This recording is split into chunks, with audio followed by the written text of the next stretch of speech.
So let me ask you a few questions about commitment. Are you a man willing to commit to this team no matter the cost? Time. Energy. Physical anguish. Repetition. Focus. What others think or say or do. Loneliness and leadership. Veterans, loneliness and leadership. It's lonely when you really make a stand. Boredom.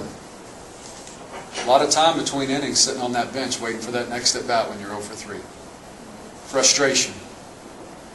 Or a limited role that says pinch hitter, mid reliever, pinch runner, late inning defender. List the roles. Are you a man willing to commit to this team no matter the result? What the scoreboard says, what the Paisano writes about us, school newspaper, what personally might be in it for me. If injury were to sideline your career and you're relegated to ice buckets and stationary bikes and a seat on the sidelines. Or what if the slump of dark clouds cloud up a good season? Slump sets in. What about adjustments? Are you willing to make it hard so eventually you can improve, even though it's going to cost you in the short run? Or what if your attempt to lead falls on deaf ears? What's next? Stop trying? Or keep going?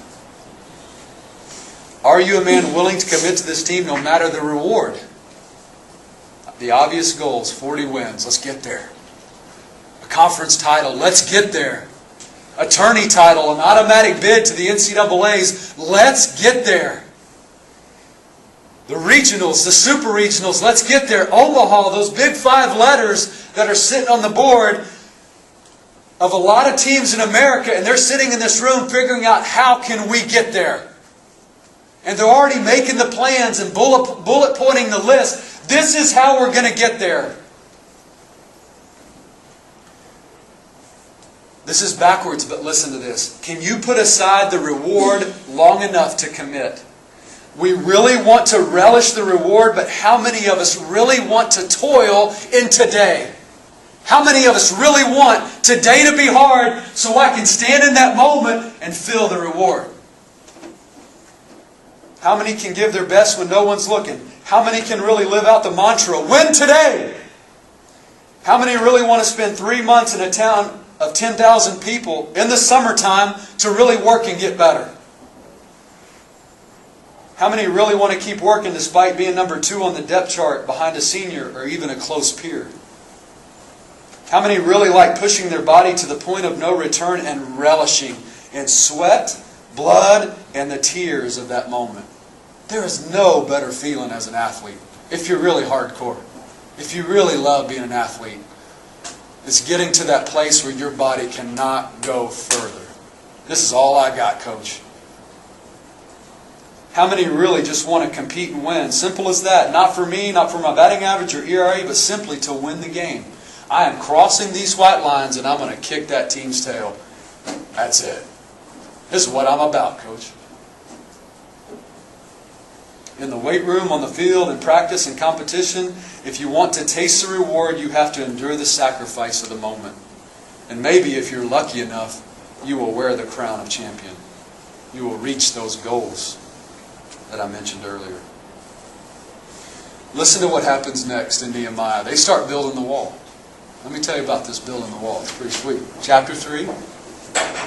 And the entirety of chapter 3 of Nehemiah tells the story of building the wall. It tells of all the men and it lists them off. And their names are so funny sounding, I don't even want to try to read them to you. All right, I'd be foolish reading them to you. But it tells of all the men and it tells their role.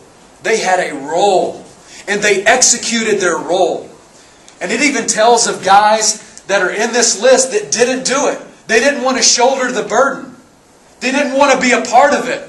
And you know what? They got kicked out of the task. They got asked to be, hey, you go sit over here. So in this list in chapter 3, this long list of names and people, most of them stepped up to the challenge. A few stepped back from the challenge. But basically, Nehemiah's plan was to take men And wherever they lived, they would basically step out of their house and walk to the wall closest to them, and they would focus on one part of the wall, and they would erect that wall. So they would leave their home, step out, and whatever was closest, they didn't move from job to job, they didn't do the whole circumference of the city. He gave them one job. Walk to the wall and build. And do this part of the wall better than anybody else. That's your wall. I want you to do it well.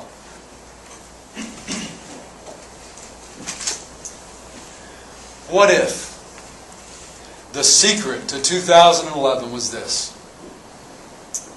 Building the wall right in front of you.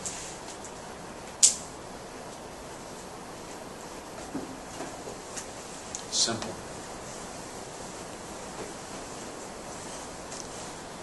What I want you to imagine is a wall just like that one, but maybe of brick or stone or rock. And standing in front of you is starting shortstop. Here I go. Here are the candidates for this. Starting shortstop, here's this wall. Here are my candidates. I'm about to build this wall, baby. I'm going to do it better than anybody's ever done it at UTSA. Mid-reliever. Here we go. All right. Here are the guys.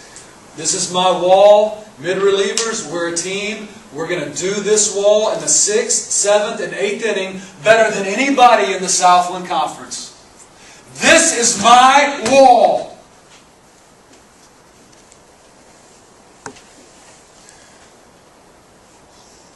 Pinch hitters, late inning defenders, runners. This is my wall. Starting pitchers, the guy on Tuesday, the guys on Tuesday who get to roll out against the Longhorns and the Aggies. All right? Who have the toughest assignments of the year rolling out against those guys. But, okay, coach, this is my wall. I'm a freshman, and I get this chance, and here it is. Here are the Longhorns. This is my wall. I'm going to do this part of the wall better than anybody does it in the Southland Conference. I'm the 4th starter, and I've got pride in this.